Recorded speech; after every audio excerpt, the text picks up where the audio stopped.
When the Xie family was wrongfully imprisoned on false charges, I, as Xie Yaro's betrothed who had not yet entered his household, rolled across a bed of nails and struck the imperial appeal drum to clear their names of the unjust accusations.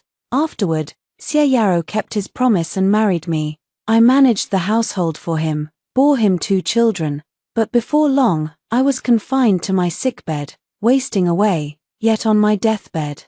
He threw a letter of divorce in my face and forced our 2 young children to kneel before Shenjiwan's memorial tablet and call her mother. I could have married Wanwan, he spat, but you just had to meddle unnecessarily, condemning her to a lonely, tragic death. With bitter resentment, I drew my last breath. When I opened my eyes again, I had somehow returned to the very day the Xie family was arrested and thrown into prison. The wind of February still carried a faint chill. I sat quietly by the window, staring dazedly at the bright-eyed young girl reflected in the bronze mirror, my mind still muddled by the overwhelming grief of my past life. My maid, Zhua, hurried over flustered, a food box in her hands. "Miss, it's terrible news." Her face was ashen with panic as she blurted out the news she had heard in a rush, like spilling a bag of beans. I passed through the front courtyard just now and saw all the masters of the Xie family being taken away by imperial guards. It seems they've committed some unspeakable crime. What do you think? Should we cut ties with them and return to Yunju? I'm afraid you'll be implicated in this mess. Hearing these words, I finally felt a glimmer of reality in my second chance at life. In my past life, Zhua had urged me to do the same, but I had refused to stand idly by. Stubbornly wading into the Xie family's troubles, it was all because my mother, on her deathbed, had been unable to rest easy. She had sent me to the capital with a marriage contract in hand. One purpose was to seek shelter, and the other was to find my father, whose identity had always been a mystery to me. She had thought that Mistress Xie, her childhood bosom friend, would surely look after the daughter of an old friend, whether the marriage came to pass or not. Furthermore, she had once done Mistress Xie a great kindness. Little did my mother know, and little did I know back then, that ingratitude was a trait that ran in the blood. Naturally, Mistress Xie had no desire to let her promising legitimate son marry a penniless orphan, yet she was also unwilling to part with my substantial dowry, so she let me take up residence in a remote, dilapidated courtyard of the Xie mansion, occasionally extorting money from me here and there. While claiming she would help me inquire about my father's whereabouts, in my naive youth, I had been too innocent to see through their schemes, and I had been utterly grateful to the Xie family. Later, when the tree fell, the monkeys scattered. When Prefect Xie of Jingzhou was framed for colluding with the enemy and betraying the country, and the entire family was thrown into prison, all their former in-laws shunned them like the plague. It was I who rushed around tirelessly, spending money to bribe officials up and down, sparing them from being tortured. It was also I who had gone through countless hardships to gather evidence, rolling across the bed of nails and striking the imperial appeal drum to clear the Xie family of their false charges. I had only met Xie Yaro twice, separated by a screen each time. I had never felt any deep affection for him, but according to the laws of the time, only relatives of the accused were permitted to strike the imperial appeal drum. I had had no choice but to act in my capacity as Xie Yaro's betrothed, yet he had thought I had resorted to underhanded means just to marry him, and thus he had hated me to the core. The agony of rolling across that bed of nails had seared itself deep into my bones. Even after all those years, I could still vividly recall how my clothes had been soaked through with blood that day. The sharp nails had pierced my flesh and blood, the pain so excruciating that my tongue had tasted bitter. Ever since then, I had been afflicted with chronic blood deficiency. If Xie Yaro had never liked me, he could have simply said so. I would have returned to Yunju without hesitation. I would never have clung to him relentlessly, but instead, he had married me to safeguard his reputation, then blamed me entirely for the death of his beloved, claiming I had meddled unnecessarily. He had made sure I knew no peace, either in life or in death. Fortunately, I had been given a second chance. In this life, I would cast aside my useless kindness and watch with cold indifference to see how Xie Yaro would manage to escape from prison on his own. With that thought, I took out a stack of silver notes and instructed Zhua, You're right, Zhua, we must leave the Xie mansion at once. This place is no longer safe for us to stay. Go find a nice courtyard and buy it for us. Yes. Miss, Zhua's eyes lit up with relief, and she huffed indignantly. If you ask me, you should have left this shabby place long ago. The roof of this courtyard has so many holes in it, even the beggars outside wouldn't deign to live here. I smiled faintly and said nothing. Though her words were somewhat exaggerated, they perfectly reflected the truth. Mistress Xie had never truly regarded me as anything more than a distant relative come to sponge off them. If she had really intended to honor the marriage contract, she would never have treated me with such contempt and neglect. As expected, the Xie mansion was already thrown into utter chaos. Most of the servants were packing their bags, ready to flee at a moment's notice. Zhua rented a carriage, and we were busy loading our luggage onto it when an unexpected guest arrived. The woman was dressed in plain white mourning clothes, standing tall and graceful. Her pair of autumn water eyes brimming with unshed tears, as if she had 1,000 words to say yet held them back. It was none other than Shen Jiwan, Xie Yaro's cousin, the woman he had never stopped pining for in my past life. Sister Jiang, are you leaving too? I was momentarily stunned, unable to recall for a moment how she had died in my past life. What kind of question is that? Miss Shen, I asked her coolly, are you also guilty of colluding with the enemy and betraying the country? A look of shocked disbelief crossed Shen Jiwan's delicate features. Of course not, Sister Jiang, don't speak such nonsense. If you're not, I retorted, then what are you still doing here? I brushed the dust off the hem of my skirt, not bothering to exchange another word with her, and turned to step onto the stool to climb into the carriage, but Shen Jiwan grew anxious. She stepped forward and grabbed the sleeve of my robe, her voice urgent. You have a marriage contract with my cousin, how can you stand by and do nothing to help him in his time of need? I let out a soft, disdainful scoff. The Xie family never sent any matchmakers or betrothal gifts to my home. What marriage contract are you talking about? Furthermore, Mistress Xie is a member of the Shen clan, is she not? If even the Shen family refuses to lift a finger to help, then what business is it of mine to meddle in their affairs? If I had known earlier that the Xie family were such a bunch of ungrateful traitors, I would rather have lived in a broken temple under the bridge than ever set foot in their mansion. Let her try to take credit for my efforts. What audacity! Shen Jiwan's face turned a mottled shade of green and white, and she was left tongue-tied, unable to come up with a single retort. She could only watch me leave. Burning with bitter resentment, the new courtyard we bought was located in the 6th lane of East Street. It was very close to the Imperial Academy, though the land price was high. The area was patrolled by the Imperial Guards, making it far safer than other parts of the capital. My mother had left me an extremely generous dowry, one that would have been enough to last me several lifetimes.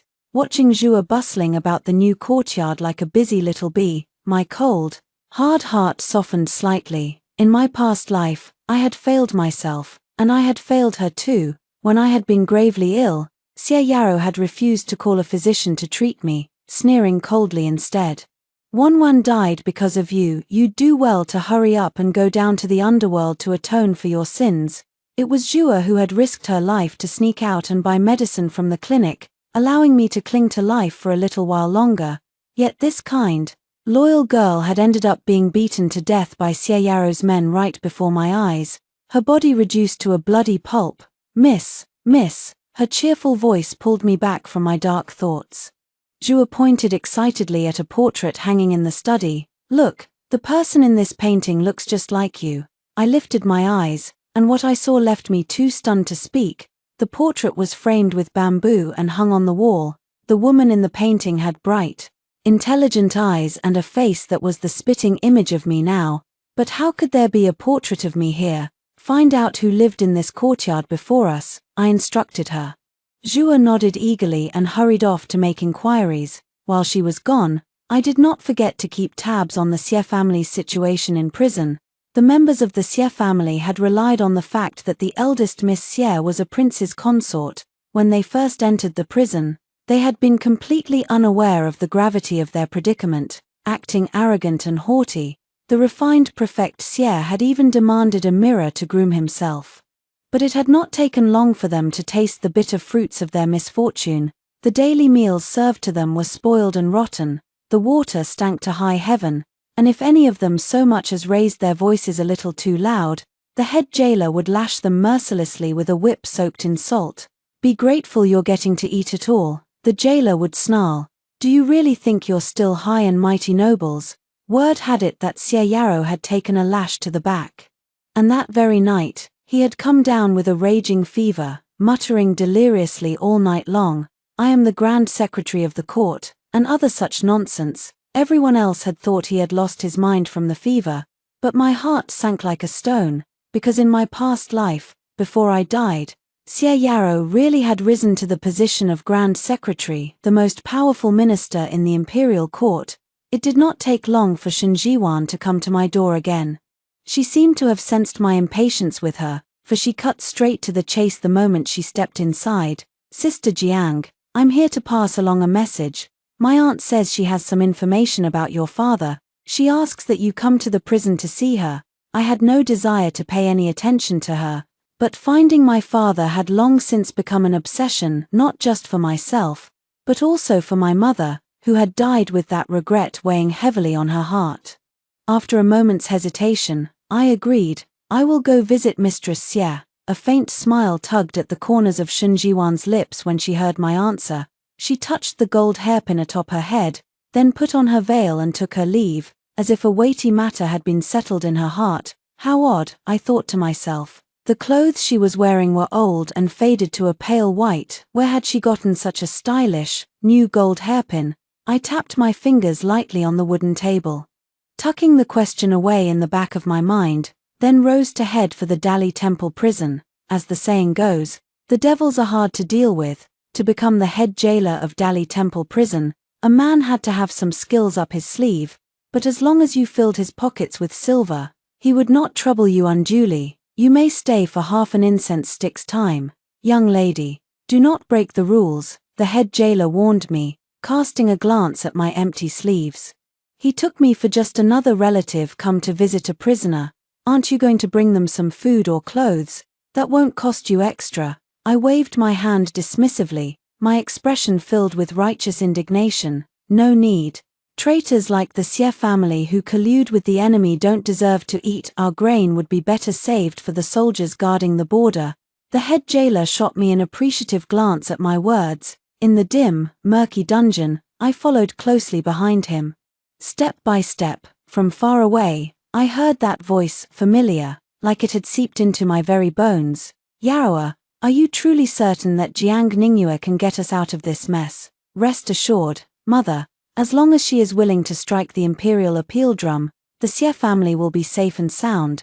"But," Mistress Xie hesitated, her voice trembling with worry, "I've heard that striking the imperial appeal drum requires rolling across a bed of nails. It's a near-death ordeal." Why would she ever agree to that? I halted my footsteps, a sardonic smile tugging at the corners of my lips. So they were not oblivious to my sacrifices after all. It was simply that pain never truly registered until it was their own flesh and blood suffering through the thick dungeon walls. Xie Yarrow's voice sounded even colder, more callous than I remembered. "Jiang Ningyue loves me deeply. She will never refuse me. At worst, I'll promise to marry her. That should seal the deal." "Heaven help us," Mistress Xie sighed mournfully. "What a sacrifice for my poor son to make." The head jailer slammed his palm against his thigh, letting out a low whistle of indignation. "Damn, what a scheming bastard. I feel sorry for whichever poor girl has the misfortune of falling for him." I cupped my hands in a faint salute, my voice soft as a mosquito's buzz. "Unfortunately for me, that poor girl is none other than myself." In the faint, flickering light of the torches, the head jailer's eyes nearly popped out of his head. He kicked at a rat scurrying past his feet, then let out an awkward laugh. "Ah, what a bright full moon we have tonight, huh?" Xie Yarrow never expected to see me there. He was leaning weakly against the cold bluestone wall, his pale, gaunt face flushed with a sickly crimson hue. One glance was all it took for me to know this scoundrel had been reborn too. Cough, cough. He froze for a split second, then quickly covered his mouth with his sleeve and called out my name, his voice dripping with feigned tenderness. "Ningyue." I swallowed the sudden urge to retch, nodding slightly in response, my face a mask of indifference. To be fair, all the members of the Xie family were blessed with decent looks, but after days locked up in the dungeon without a proper wash, with fleas crawling through their messy black hair, whatever good looks they had left were long gone. It was far better to leave some things to the imagination. The clinking of iron chains echoed through the damp dungeon. Prefect Xie pressed his face against the prison bars.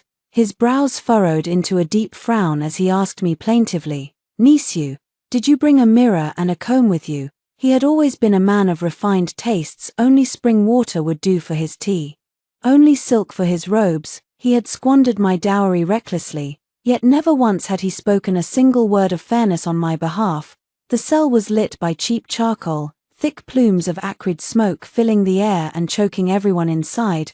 It was Mistress Xie who had traded her last jade hairpin to buy it. The dungeon was bitterly cold in winter, and she feared her only son would not survive the harsh conditions, that he would die and depart for the Western paradise. Meanwhile, Prefect Xie, the very man who had gotten them into this mess, cared only about his tangled hair and his precious reputation, just as I cared only about one thing. When the executioner's axe would finally fall upon the necks of the Xie family, Mistress Xie reached out and took my wrist in her cold, clammy hand, prattling on and on about how deep her friendship with my mother had been in their youth. All I could think was how icy her fingers felt, cold, just like the winter nights in my past life when she had forced me to tend to her illness day and night, drawing my blood to use as medicine. I grew tired of listening to her meaningless chatter. "Auntie, what did you summon me here to discuss?" I asked bluntly. "And what information do you have about my father? Be specific." Mistress Xie's words died abruptly on her lips, her kindly face twisted into an ugly sneer of disdain, completely out of place given their current predicament.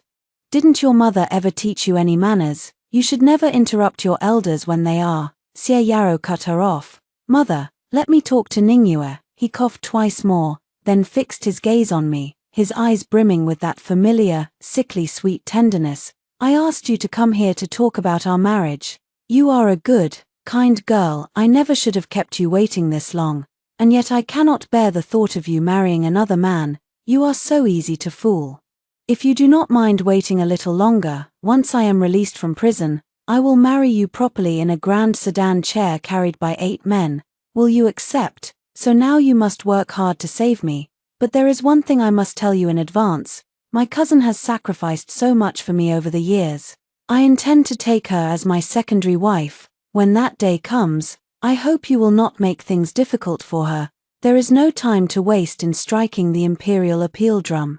Once you have found the evidence to clear our names, you must go at once." I listened to him speak, his tone so matter-of-fact, so entitled, and I laughed, a cold, sharp sound that cut through the dungeon air. I pulled the thin marriage contract out from my bosom, tore it clean in half, and threw the pieces directly in his face.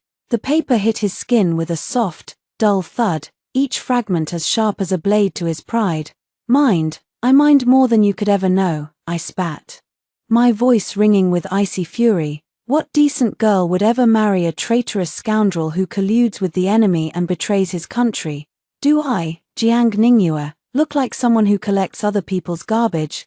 A man of honor would have the decency to hang himself from a rafter long ago and end his miserable life, sparing himself further shame and preserving what little reputation he has left. If I were you, that is exactly what I would do." The head jailer clapped his hands loudly in approval. "Well said. What audacity, he really thinks he can get away with anything." Xie Yarrow had never imagined such harsh, cutting words would ever leave my lips. He clenched his prison robes tightly in his fists, his face turning a livid shade of green as he struggled to suppress the rage blazing in his eyes. "Do you not care about our feelings for each other at all? After everything we've been through, not even an ounce," I replied flatly. Mistress Xie opened her mouth to hurl insults at me, but Prefect Xie quickly clamped a hand over her mouth, silencing her before she could speak. I brushed the dust off my sleeves, feigning indifference. "Our half an incense stick's time is almost up. If there is nothing else, I shall take my leave now." Xie Yarrow's eyes fluttered shut for a moment, then he finally relented. calling out to me in a desperate voice, "What about your father? Do you not want to know about him anymore?" There it was. He always knew exactly how to hit me where it hurt the most. In my past life, it had been our 2 children. What would it be in this life? I stopped and turned to look at him, nodding my head slowly, my voice earnest. "Of course I do." "Then help me," he said quickly, his eyes lighting up with hope. "There is a letter hidden in my father's study. Bring it to the Vice Minister of Dali Temple, and I will tell you everything I know about your father." He raised 4 fingers to the sky, swearing solemnly, "If you do not believe me, I swear on my life if I speak a single lie, may I be struck down by thunder and lightning." As if on cue, a torrential downpour suddenly began to lash against the dungeon windows. A bolt of lightning split the sky, followed by a deafening clap of thunder that shook the very walls and sent a shiver down everyone's spine. That letter, it was the key piece of evidence in this entire treason case. It bore the signature of the real culprit. The incompetent Prefect Xie was nothing more than a scapegoat. I waved him over, stepping into a dark, empty corner where no one else could hear us. A faint, sickly stench of decay seemed to emanate from Xie Yaro's very pores. "You know that letter you're talking about?" I tilted my head to the side, making sure he could hear every cruel word I spoke. "The day I came back to this life, the very day the Xie family was arrested, I burned every last one of them to ashes. If saving the Xie family meant trading my father's life for theirs, then daughter as I was, I would sooner believe my father was dead than let that happen." With that, I clapped my hands together and called out to the head jailer, "Let's go." Behind me, that once handsome face twisted into a mask of pure horror and disbelief. Xie Yaro's eyes rolled back in his head, and he collapsed to the ground in a heap. Amidst the panicked cries of his family, he stared blankly at the ceiling, his lips moving faintly as he whispered 2 words over and over again, "It's over." Later, according to my unlikely friend head jailer Liang, Master Xie was not one to give up easily. He tried to feed Shen Jiwan the exact same empty promises, hoping to persuade her to roll across the bed of nails and strike the imperial appeal drum in my stead. But Shen Jiwan was no fool either. Whether it was guilt or simple self-preservation that motivated her, she took whatever money he managed to scrape together and then vanished without a trace, never to be seen by the Xie family again. With no one to speak up for them, their guilty verdict was handed down quickly.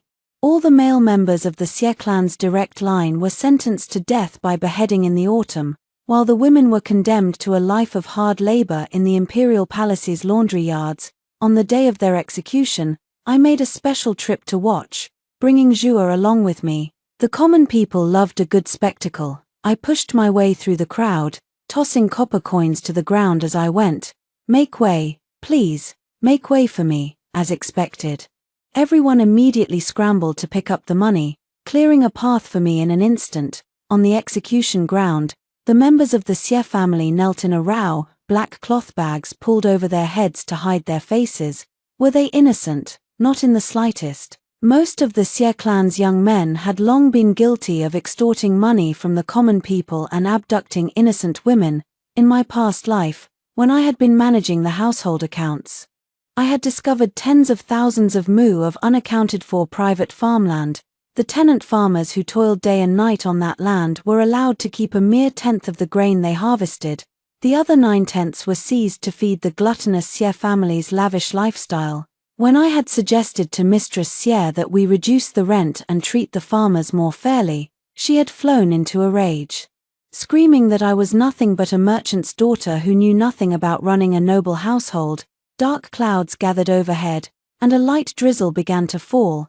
The executioner raised his axe and brought it down in one swift, clean motion. Round heads tumbled to the ground, rolling across the muddy execution platform, rainwater mixed with blood, forming a meandering stream that snaked its way through the crowd like the hatred in my heart, finally pouring out.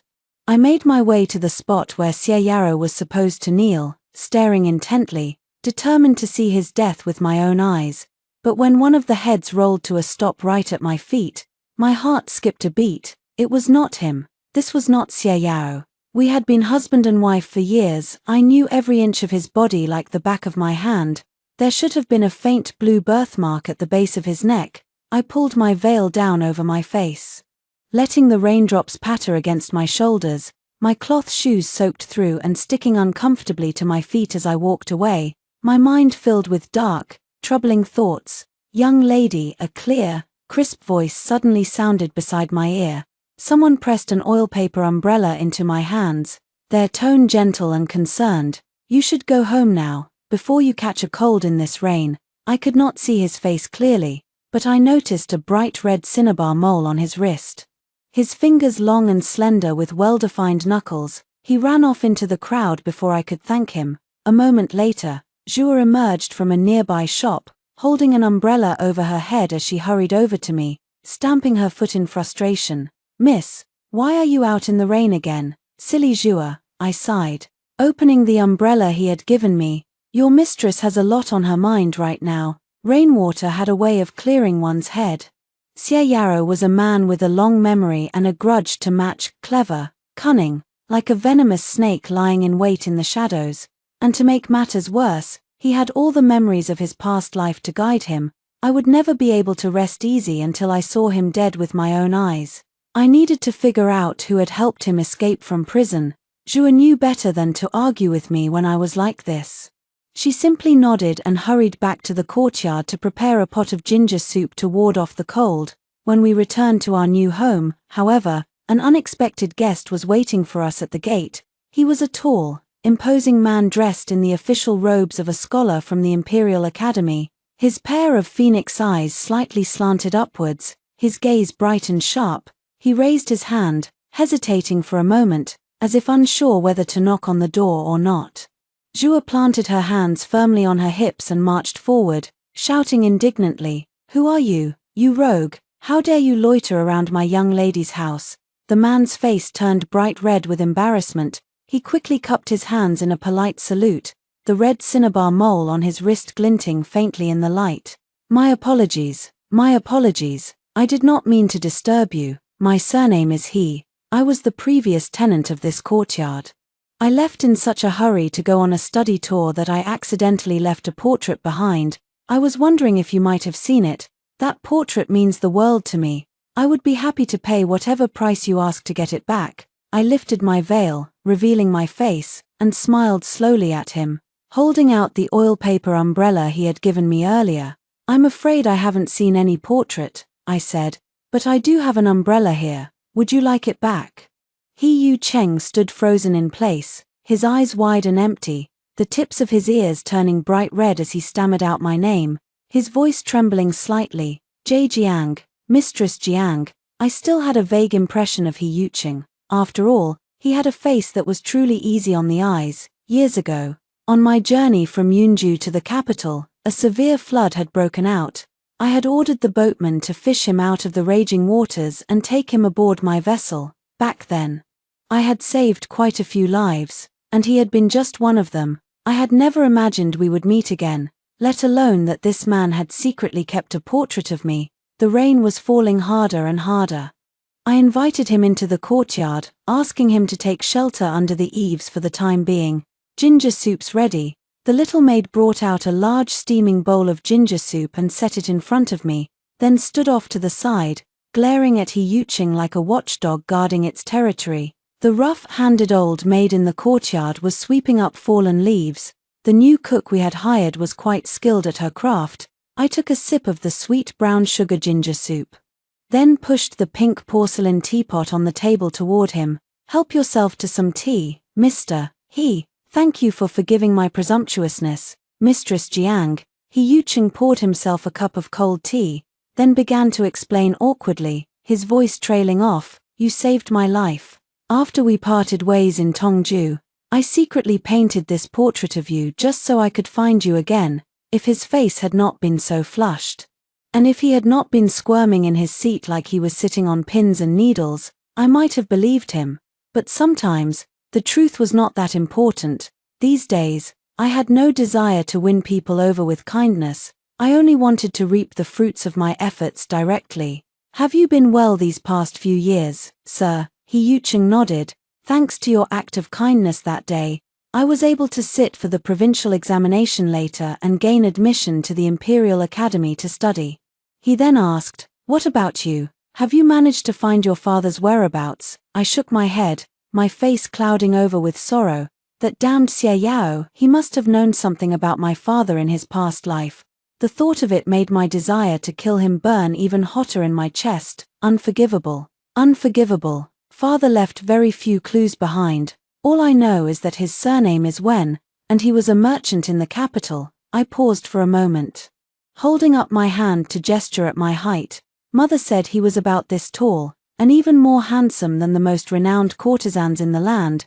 The man watched my gesture, a faint smile tugging at the corners of his beautiful phoenix eyes.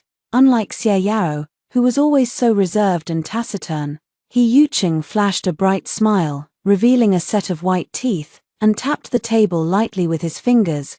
What a coincidence! I have a classmate at the academy whose surname is Wen. He is a man of extraordinary grace and bearing, and his family has been in the merchant trade for generations. It's possible he might be related to your father. What? I had not expected such an unexpected stroke of luck. I struggled to contain my excitement and asked He Yuqing for his classmate's name. He Yuqing told me that this man was a rather cold and aloof person, who dedicated himself entirely to his studies and rarely interacted with others. It was unlikely that I would ever run into him outside the Imperial Academy, and it was extremely difficult for outsiders to gain entry without official permission.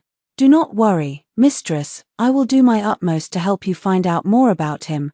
The rain had stopped at some point without my noticing. The banana leaves in the courtyard hung limp and dripping, pooling water on the ground beneath them. The sky was beginning to lighten with the faint glow of dawn, and the sound of the night watchman's drum could be heard in the distance. I did not respond to his promise, but simply smiled and said, "It is getting late. You should head back now, mister." Experience had taught me a harsh lesson. Trusting the words of men was a surefire way to get hurt sooner or later. From that day onward, I kept myself busy. There was a proper way for officials to do things, and a sneaky way for common folk to get by, in the capital. There was a place that specialized in selling information, known as the Know-It-All Pavilion. It happened to be a rest day, and the people at the Know-It-All Pavilion had not been eager to take on my business at first, but I had slapped down 1,000 taels of gold, instantly making me their most honored guest. I bought 3 pieces of information from them. My father's whereabouts remained a mystery for the time being. Xie Yao had been spirited away from the Dali Temple prison in a brazen switch-up, and even the Know-It-All Pavilion spies dared not stick their noses into the inner workings of the Dali Temple, so I had settled for second best, asking instead for Shen Jiwan's current address and a way to get into the Imperial Academy. Xie Yao would definitely not be able to resist going to see Shen Jiwan. She was the woman he had pined for 2 lifetimes, after all. Impressed by my generous spending, they had generously forged an identity for me, that of a cook at the Imperial Academy. The students have been complaining non-stop that the food in the Academy cafeteria is inedible, they had explained. The Academy director has asked us to find a cook with a clean family background to take over the kitchen. I also asked them one last thing, whether He Yuqing's appearance in my life had been a mere coincidence, or something arranged by someone. It had been a long time since I had last cooked. In my past life, shortly after my wedding, I had specially hired an imperial chef to come to the mansion and teach me how to cook, hoping to grow closer to my new husband through this shared activity. Yet Xie Yao had only sneered at me, complaining that my movements were too clumsy and my hands were not delicate enough. He had been endlessly critical of me as a person, but he had never once found fault with the food I cooked. The gatekeeper led me into the Imperial Academy cafeteria. The place was almost empty, and in the kitchen, an old cook with 1 foot in the grave was sitting there dozing off. According to the gatekeeper, he was the academy director's father and had quite a powerful backing. An old maid was also there, picking over vegetables. As she worked, she called out to the sleeping cook, "What are we making for lunch today?" The old cook propped his chin up in his hands, snoring loudly. He smacked his lips and mumbled, "Stewed chicken with oranges, stuffed bitter melon with bananas." He then turned to the maid, asking, "Which one do you think is better?" I thought neither of them sounded edible at all. Aunt Xiao, the old maid, looked at me as if I were a godsend. "Oh, "You must be the new cook they hired." She pushed me toward the stove with a wide smile, then shouted at the old cook, "Old Wen, you can take the day off today and let this young lady give it a try." The old cook had no objections. His eyes, which were clouded with the weight of years, flickered slightly when he looked at my face, as if he were seeing someone from the past through me. "All right then, I'll be here to test your dishes and give you pointers." I rolled up my sleeves and got to work, chopping and frying the ingredients with skillful, efficient movements. Soon, a rich, mouth-watering aroma began to waft out of the kitchen. The students poured into the cafeteria one after another, their faces filled with surprise and delight. Yuching was among them, staring at me in stunned silence. I pressed my index finger to my lips, signaling him to keep quiet, then ladled a huge spoonful of food onto his plate. "Shesh, this is my way of buying your silence." "Thank you," Yuching replied. He was tall, and he leaned down closer to me, speaking in a soft, cautious voice. The student standing third in line behind me, the one wearing the purple academy uniform, she is the person you are looking for, a female student. I finally noticed that amidst the sea of students dressed in the standard cyan uniforms, there was a small group of students wearing eye-catching purple robes. They had their long black hair tied up high on their heads, holding books and reciting passages aloud, radiating vitality and energy. They were completely different from the sheltered, meek women I had met in the inner courtyards of noble families. Aunt Xiao noticed my gaze and kindly explained, "Thanks to the enlightenment of Empress Qiansheng, talented young ladies are now allowed to attend the academy and sit for the imperial examinations to become officials. Although they would not be appointed to high-ranking positions in important government departments, it was still a path to a better future for them." I was quite astonished. I had lived 2 lifetimes and had never heard of such a thing before. Yuching had not lied to me. His classmate Miss Wen was indeed a woman of remarkable poise and elegance. Her features were as delicate as a painting, and she carried herself with an air of cool detachment. Even the eldest Miss Xie, whose beauty had earned her the position of a prince's consort, paled in comparison to her, and, as expected, she also seemed difficult to approach. I watched as she walked up to the food counter, pressing her lips together in a soft, hesitant voice.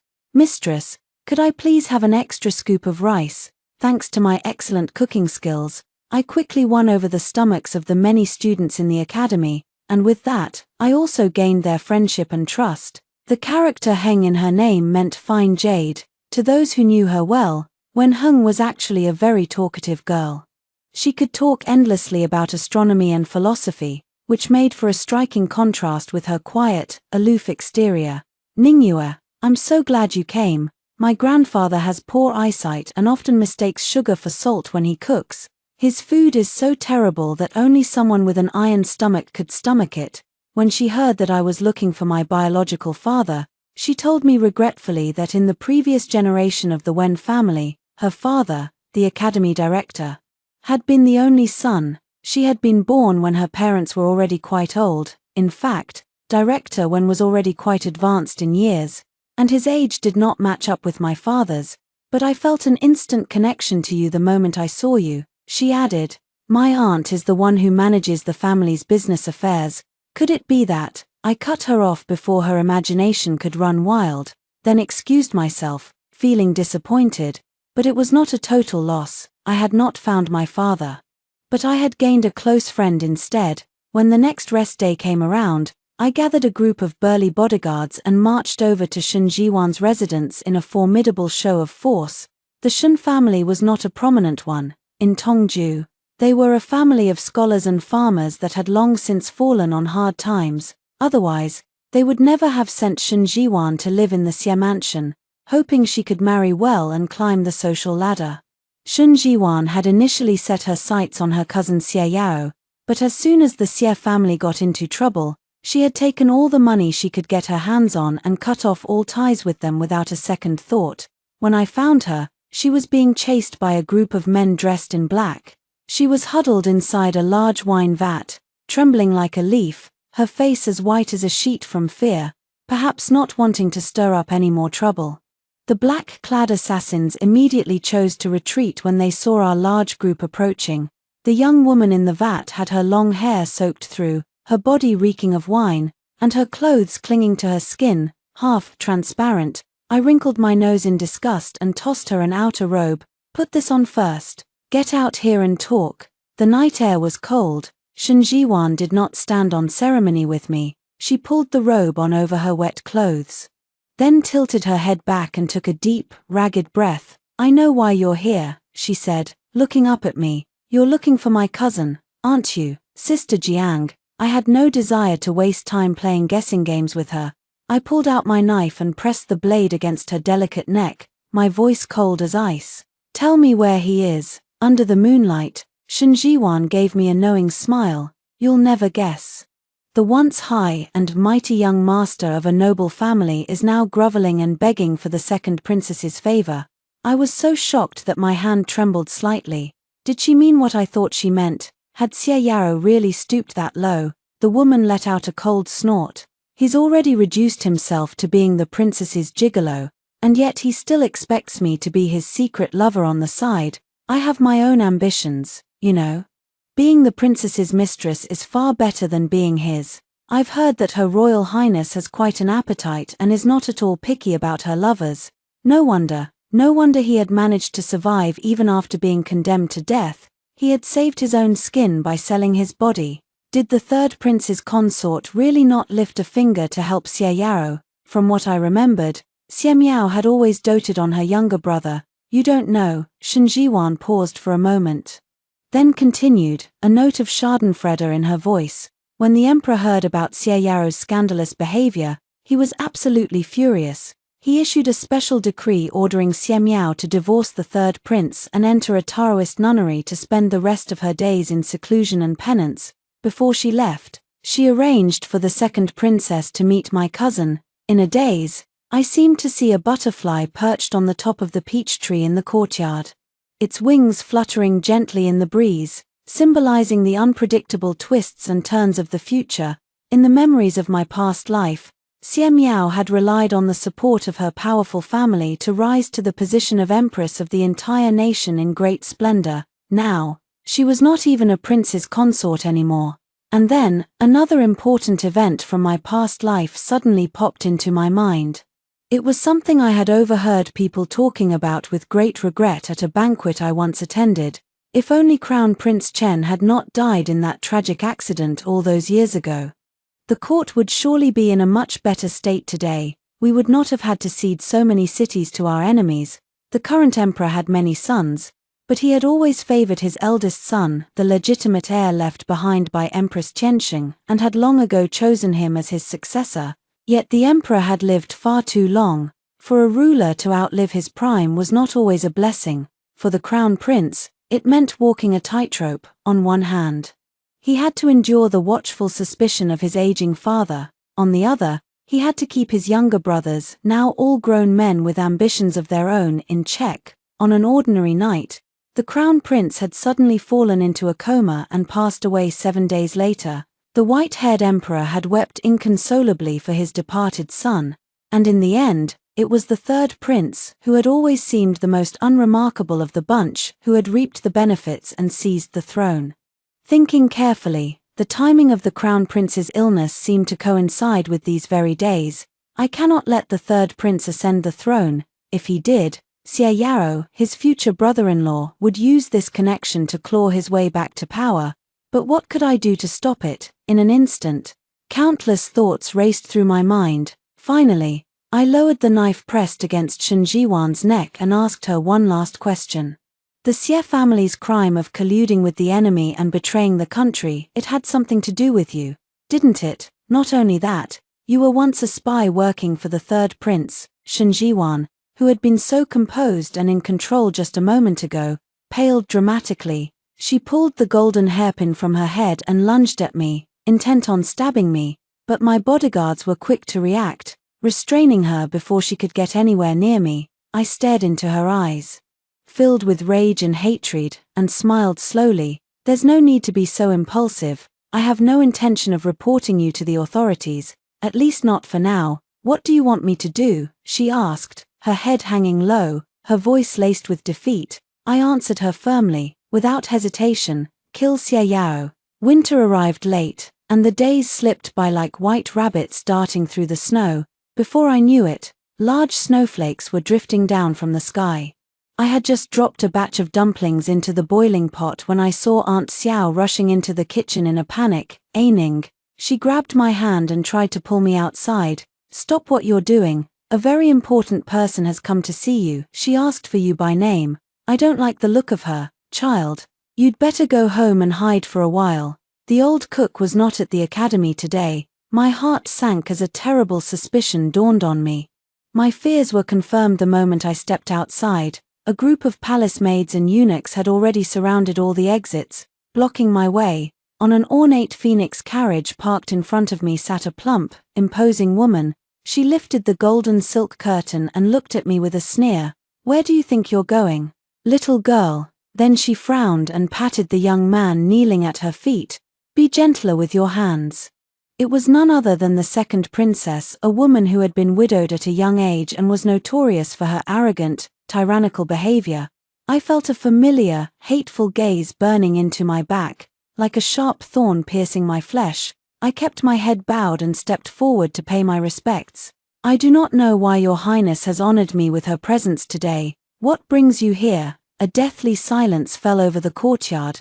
The second princess looked at me as if she had seen a ghost, her teeth chattering with rage. "You raise your head for this, princess." I lifted my eyes and met the gaze of the man who was kneeling behind the carriage, massaging the princess's legs with a mask covering his face. From his figure alone, I knew it was Xie Yao. For a moment, I did not know whether to worry about my own safety or laugh at his humiliation. The second princess suddenly screamed at the top of her lungs, "Guards, seize her, slash her face to ribbons and beat her to death. Feed her body to the dogs." I stood my ground, refusing to flinch, and said in a calm, steady voice, "Your highness intends to have me killed without even stating my crime. Is this not a violation of the imperial laws? Are you not afraid of being impeached by the censors?" The woman let out a cold laugh, the jade-inlaid golden hairpins in her hair jangling with the movement of her head. "What laws? I am the law when it comes to dealing with lowly peasants like you." Xie Yao, still rubbing her legs, added fuel to the fire, his voice dripping with malice. "This woman is rude and disrespectful to your highness. Punishing her for such a crime would result in nothing more than a deduction of her salary for a year or two at most." Emboldened by his words, the second princess shrieked even louder, "You useless fools, what are you waiting for? Do as I say." At her command, the palace guards raised their wooden clubs and charged at me, ready to strike. Just as they were about to reach me, a sharp voice rang out from the distance, "Stop!" Aunt Xiao, who had rushed off to fetch help, was following closely behind Wen Heng, sandwiched between a crowd of angry students.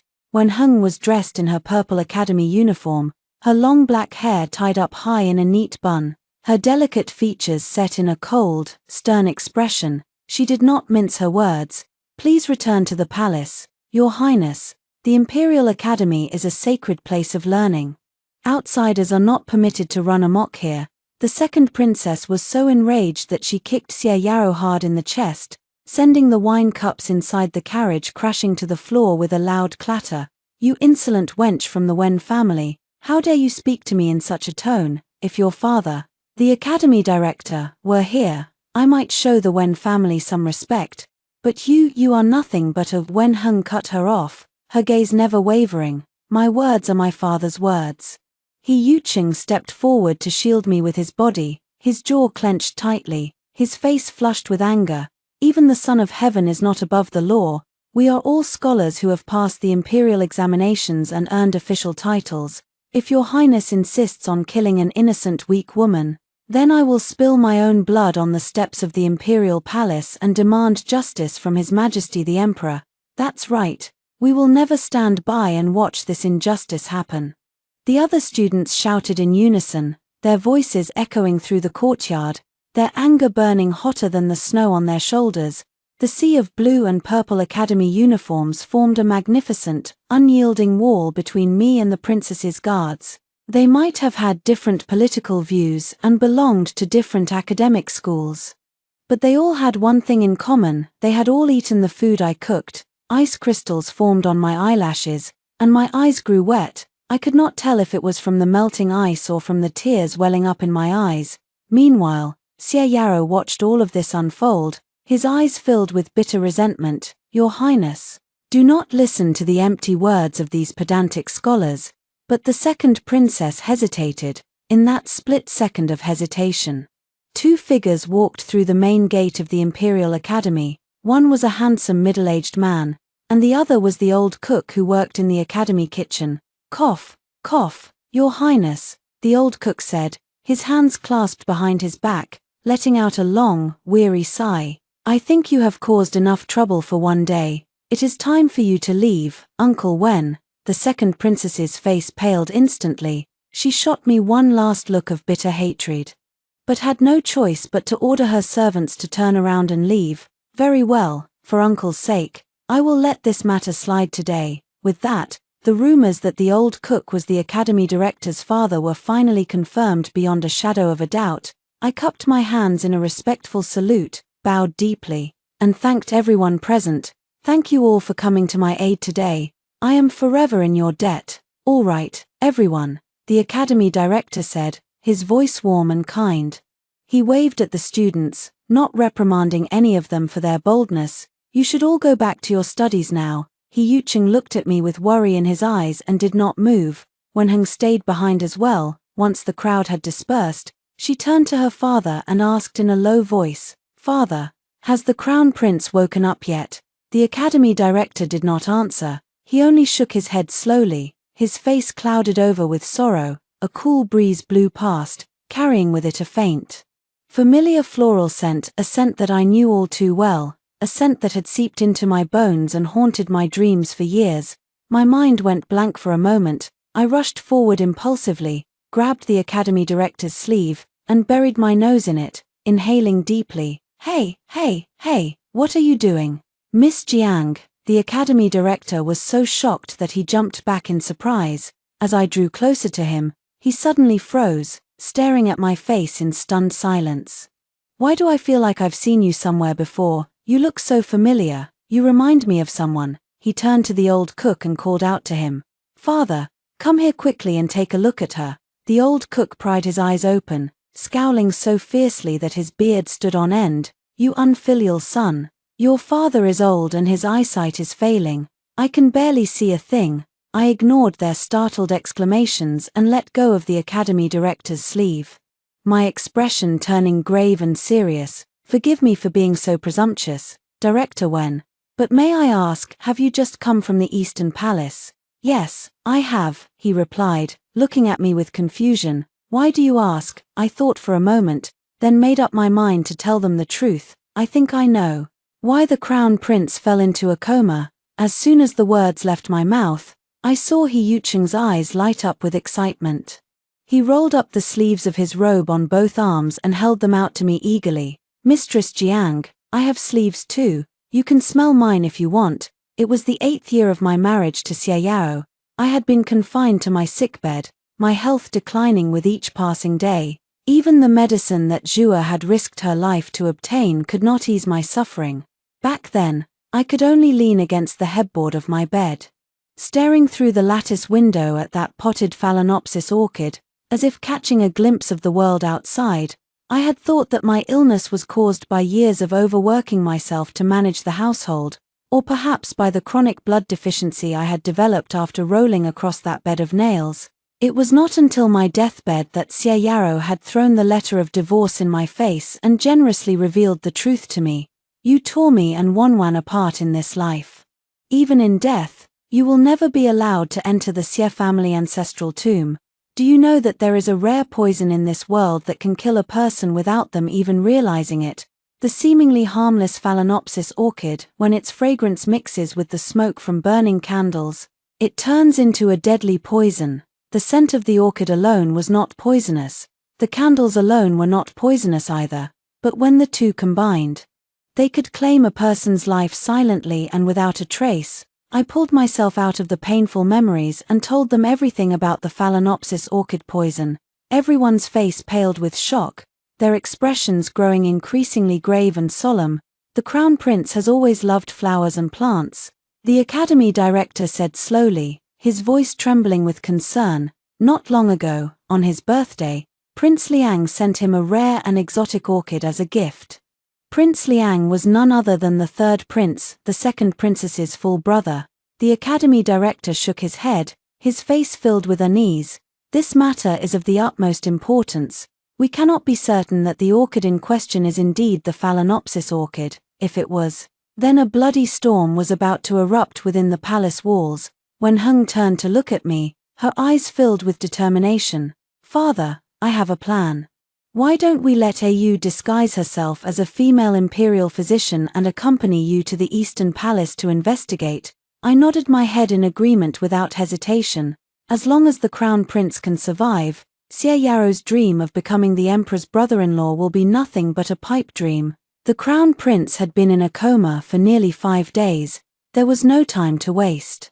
I handed over the task of finishing the dumplings to someone else and boarded the carriage with director when the old cook was in high spirits. He tossed a few orange peels into the soup and chuckled. "It's been ages since I've cooked a proper meal. My old hands are getting rusty." He patted the spatula hanging at his waist, making a loud clanging sound. I thought silently, feeling sorry for the students of the Imperial Academy that day, on the carriage. When Heng slipped a piece of chestnut cake into my hand and winked at me, "Have this to tide you over." "Thank you, don't mention it. If you can save the Crown Prince, our whole family will owe you a debt of gratitude." Seeing the blank look on my face, the young girl cleared her throat and clenched her fist. "The Crown Prince is my maternal cousin once removed. Surely you've heard of Empress Tiansheng. She was my great-aunt from the Wen family. So, you get the picture now." Wow, that was quite the pedigree. No wonder the second princess had backed down so quickly. The sky was dyed a deep dusk as evening fell, a stark contrast to the red walls and green tiles of the palace below. The closer we got to the Eastern Palace, the more imperial guards we saw patrolling the grounds. The entire area was under strict lockdown. Director when presented his official credentials. After a thorough inspection, we were finally allowed to enter. Lanterns cast flickering shadows all over the palace. Clusters of plum blossom branches peeked out from the frost.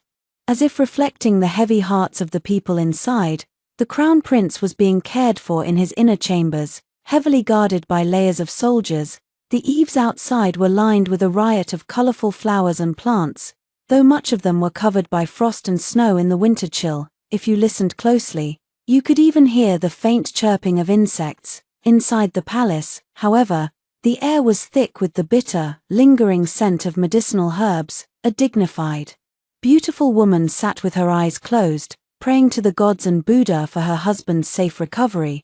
"We pay our respects to your highness," the Crown Princess, standing behind a screen. I followed director when in bowing to her. "Please rise," the Crown Princess said, opening her eyes. "Cousin, what brings you here at such a late hour?" The flickering candlelight illuminated the dark circles under her eyes and the weariness etched on her face. "Your Highness, might I ask you to dismiss your attendants first?" The Crown Princess gave an almost imperceptible nod to the female official beside her. The palace servants filed out like a receding tide, leaving only her most loyal confidants behind, due to the strict separation of men and women in the palace. Wen Heng stepped forward to convey our purpose to the Crown Princess on our behalf. At the mention of the gravely ill Crown Prince, the Crown Princess's eyes sharpened instantly. She turned to look at me, studying me carefully for a long moment, then nodded firmly. "I will grant you full permission to search every inch of these chambers, even if it means turning the place upside down." I breathed a sigh of relief. I had already observed my surroundings carefully upon entering. The fragrance of the Phalaenopsis orchid did not travel far to poison the Crown Prince so precisely.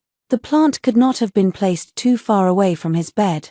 Yet after searching the entire inner chamber with the servants, we found no trace of the Phalaenopsis orchid anywhere. Had I been wrong all along? But then what about that familiar scent I had smelled on Director Wen's sleeves?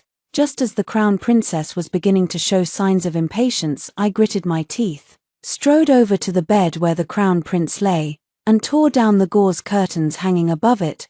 What are you doing?" A strong, unmistakable fragrance of Phalaenopsis orchid hit us like a wave.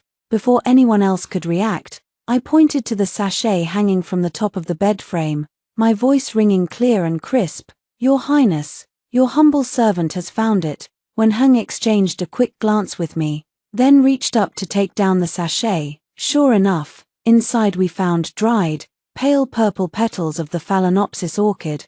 I wasted no time in blowing out all the candles around us. I had fought so hard to get a second chance at life, I was not about to let myself be poisoned again. "Guards!" The crown princess clutched the embroidered handkerchief in her hand tightly and stood up abruptly, her eyes blazing with unbridled anger.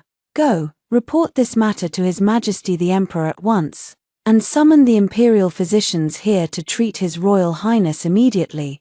It was the dead of winter, but unbeknownst to me, my back was already soaked with cold sweat, leaving only a profound sense of relief that I had made the right choice. Even Director Wen breathed a sigh of relief, looking at me with a mixture of admiration and apprehension. "You are truly a bold young woman. Were you not afraid of being arrested on the spot as an assassin?" I gave him a bitter smile. I had no other choice. The mere thought of Xie Yarou becoming the Emperor's brother-in-law made my skin crawl. The lanterns lining the palace corridors burned brightly all night long. The imperial physicians were no fools, they had simply been unable to treat the crown prince because they did not know the root cause of his illness. Now that they had a clear diagnosis, they brewed several dark, bitter-tasting medicinal decoctions that very night and administered them to the crown prince, combining the medicine with acupuncture and bloodletting therapy. The first light of dawn broke over the horizon. It was not until the 5th watch of the morning that the crown prince lying on his sickbed finally stirred and slowly opened his eyes. Curious, I leaned over to take a look. Suddenly, I heard a voice cry out, "Mother!" The newly awakened crown prince stumbled out of bed unsteadily, pushed past the crowd of people surrounding him, and threw himself at my feet, hugging my legs tightly as he burst into tears like a lost child. "You've finally come to see me. Your son has missed you so much." Me, everyone else present. I was just about to conclude that the crown prince had lost his wits from the illness when a voice filled with deep sorrow echoed from the palace gates. "Au." It was the elderly emperor, come to visit his son. His hair and beard were completely white, and his eagle-like eyes were now glistening with tears. He stumbled forward, supported by his eunuchs. My heart skipped a beat, but strangely enough, I did not feel the slightest bit of fear. Instead, an inexplicable sense of closeness and familiarity washed over me. I remember now, Director Wen suddenly slapped his forehead, his eyes lighting up with realization. "It's Aunt, Miss Jiang. You look exactly like the portrait of my great-aunt Empress Qianxing." "No, she is not her." The elderly emperor shook his head, letting out a long, mournful sigh. "Au would never have such soft, gentle eyes. She has long since given up on me. Why would she ever come back?" By this time, the crown prince had also come to his senses. He stared down at his knees in disbelief. "So, I am not in the underworld." I awkwardly took a step back and cleared my throat. "Your Royal Highness, perhaps you should get up first." He slowly lowered his head to look at his knees. Silence hung heavy in the air like a shroud over the crown prince that night. The news that the third prince had bribed a palace eunuch to assassinate the crown prince spread like wildfire throughout the palace in no time.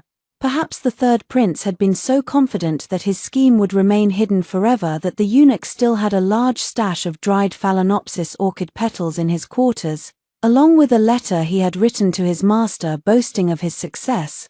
As for the rare and exotic orchid itself, it had been purchased by the exiled third princess from a Western region merchant while she was living in the Taoist nunnery.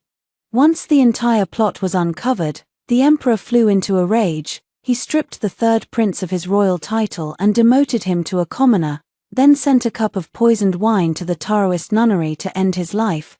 The second princess tried to beg for mercy on her brother's behalf, but the enraged elderly emperor pointed a finger at her face and roared at her. "Don't think I don't know about all the foolish things you've done in the past. I may be old, but I am not senile." With that, he revoked her fiefdom as well. As the weeping second princess was escorted away, she shot me a venomous glare. I kept my head bowed, pretending that none of this had anything to do with me. Ningyue, the elderly emperor's expression softened instantly, and he turned to me with a kind, grandfatherly smile. He pointed to the fiefdom he had just confiscated from the second princess. Would it please you if your royal grandfather bestows upon you this fertile and prosperous land in Jiangnan? I looked at him helplessly and reminded him gently, Your Majesty, the secret emissary you sent to Yunju to investigate my background has not returned yet. If it turned out that I was not actually the crown prince's daughter, accepting such a generous gift would be a serious breach of royal protocol. The elderly emperor said nothing in response. Instead, he unrolled a scroll and held it out for me to see. The paper had turned slightly yellow with age. But the portrait of the woman painted on it was still vivid and lifelike. She bore an uncanny resemblance to me, perhaps 80 to 90%. The only significant difference was that she had a small red mole between her eyebrows, which I did not have. This is Empress Qianxing, he said, his fingers trembling slightly as he traced the woman's face on the scroll, his voice thick with longing and nostalgia. She was also my beloved wife, the mother of my children. Your face alone is the best proof of your royal bloodline. I waited in the palace for 2 days. Finally, a carrier pigeon arrived with a letter from the secret emissary, addressed to both the elderly emperor and the crown prince. So, you are Cai Lian's daughter, the crown prince said, staring at the 2 drops of blood that had merged together in the bowl in front of him, his eyes filled with complex emotions. I knelt down and bowed deeply to him, speaking each word slowly and clearly, voicing the lingering question my mother had carried with her until her dying breath. Your Royal Highness, your humble servant wishes to ask on behalf of my mother, why did you never return to her? Why did you suddenly cut off all contact without a word? I have wronged both you and your mother, the crown prince replied, his voice heavy with guilt and regret. He explained that many years ago, he had traveled to Yunju to observe the conditions of the common people. It was there that he had met and fallen in love with my mother. However, my mother was an only child. She had wanted him to marry into her family and take her surname, and she had refused to leave her hometown to accompany him back to the capital. For his part, he could not abandon his royal duties and ambitions to live in Yunju forever. Later, when his true identity as the crown prince was exposed, corrupt local officials who feared he would expose their crimes had sent assassins to kill him.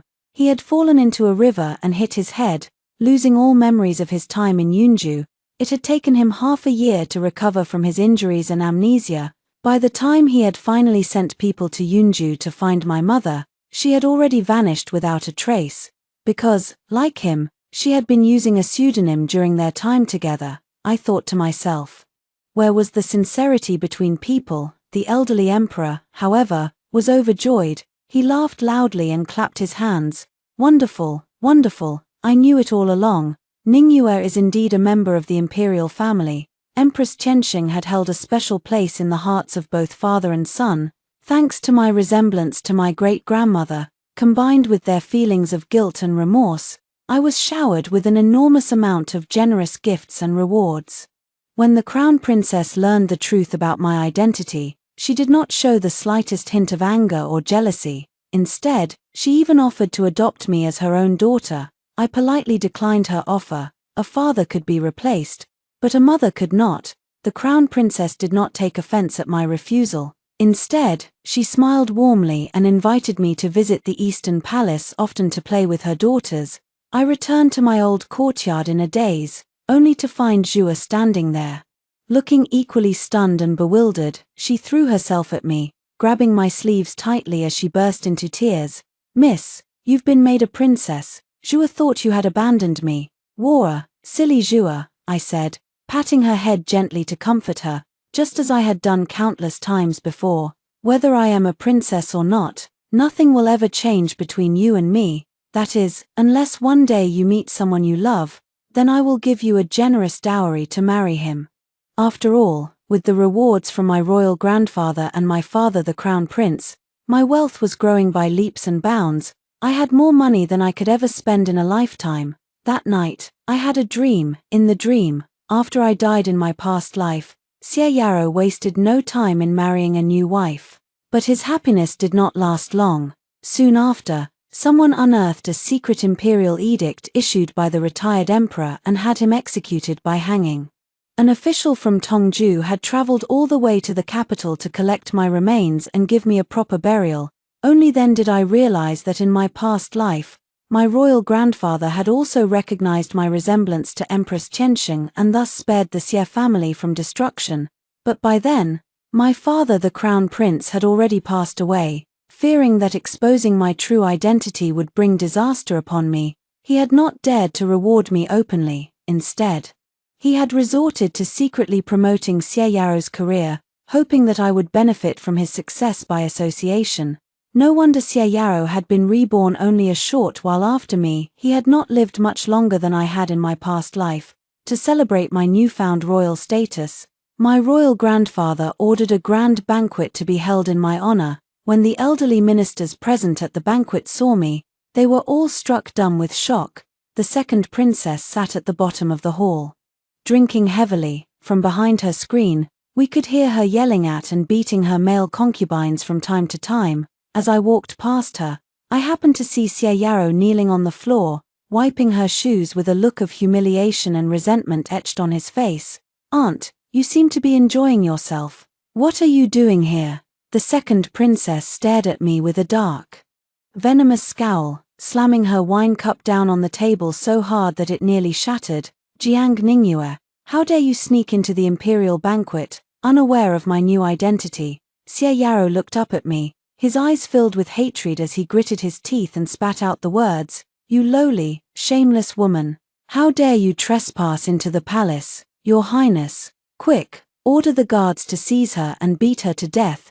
Before I could even open my mouth to speak, the second princess raised her hand and slapped Xie Yaro hard across the face. "Shut up. Those who don't know the truth would think you're still the high and mighty young master Xie," I sneered, drenching his head with an entire pot of wine. "How dare a lowly gigolo speak to her royal highness the princess like this?"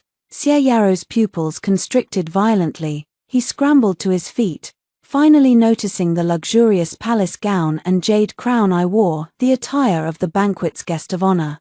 How is this possible?" He stared at me in utter disbelief, his face ashen with shock. For Xie Yao, nothing could be more humiliating than this. He had endured endless shame as the second princess's gigolo, clinging to the delusion that he would one day rise again. Yet here I was, once discarded by the Xie family, flourishing as a member of the imperial clan. I turned my back on him, addressing the scowling second princess instead. "Aunt, your niece wishes to ask a favor of you. I want one of your gigolos." She opened her mouth to refuse without hesitation. "Over my dead body? In that case, I'll have no choice but to tell royal grandfather about how you tried to have me killed at the Imperial Academy. I wonder, do you still have any fiefdoms left for him to confiscate?" The second princess, her round face twisted with rage, she slammed her sleeve down hard, grinding her teeth as she spat out her words. "You think you can get away with just one? Do you take me for a petty woman? Dear niece, I'll give you both of them." Xie Yaro, drowning in despair. Given his personality, surrender was never an option. I had already ordered my hidden guards to keep a close watch on him. Sure enough, as soon as the second princess left to change her clothes, Xie Yaro stabbed her with a knife and sneaked out of the palace through a dog hole. My guards asked if they should stop him. I shook my head. Letting him die so easily would never quench the hatred burning in my heart. In the dead of night, Xie Yaro ran for his life, but with nowhere to go, he had no choice but to seek refuge with Shen Jiwan. Shen Jiwan, following my orders, had been waiting for him. "Wanwan, come with me." He looked utterly wretched, grabbing her wrist in a desperate grip. "I swear I'll marry you. You'll be my only love for the rest of my life." Shen Jiwan pried his fingers off her wrist one by one. Then, catching him off guard, she drove the dagger hidden in her sleeve straight into his heart. "I'm sorry, cousin," she said coldly, "but I'm a spy sent by the enemy state. I destroyed your entire family. How could I ever marry you?" Sister Jiang made it clear, "Only when you're dead can I live, so, die first." The lanterns under the eaves swayed in the wind. Xie Yaro stared at her in disbelief, blood frothing at his lips as he gasped out his final words, staining the snow on the ground red. "Ha! Ha!" So I was wrong all along. Yuniang, at that moment, he seemed to recall the snowy day in his past life when I had died just as miserably. Outside the door, I watched everything unfold, my heart filled with nothing but the calm of a grudge finally settled. I could not be magnanimous. I could not let bygones be bygones. Those who betrayed me, those who wronged me, they deserved to burn in the deepest hell. Epilogue. When royal grandfather was still alive, I was his most beloved granddaughter, the princess. When father, the former crown prince, ascended the throne, I became the most favored imperial princess of the realm. Even after some of the Imperial Academy students entered the court as officials, they secretly plotted to crown me as the first empress regnant of the nation. But I had long since embraced a life of leisure and indifference. Ridiculous. I had been reborn, not given a new brain. The former crown princess, now the empress, had 2 daughters with sharper wits and greater political acumen than anyone I had ever known. Fighting against them would only get me killed before I could enjoy my second chance at life.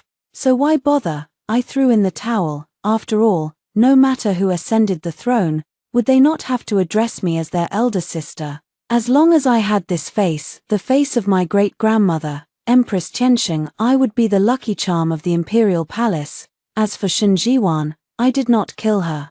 Instead, I sent her to the imperial laundry yards to join the other Xie family women. I could only imagine the look on Mistress Xie's face when she saw her niece, the woman who had killed her son. I never remarried. Only Governor He of Tongju, formerly He Yuqing, persisted in courting me, offering to be my consort. In the 10th year of the Yuanjing reign, I gave birth to a pair of twins, a boy and a girl. He Yuqing came rushing to my side in a panic, his official hat askew. He grabbed my hand the moment he entered the room, his voice trembling with worry. "Ningyue, are you all right? Does anything hurt?" I smiled at him, my eyes sparkling with excitement as I asked, "Has Eheng become the Grand Chancellor yet?" The man nodded helplessly, a faint pout on his lips. "Why do you only ask about her and never about me?" Did I even need to ask? I narrowed my eyes, a playful smile tugging at my lips. "If you're willing, you can marry into the imperial family." Clusters of hydrangea flowers hung over the window, blooming beautifully in the spring breeze.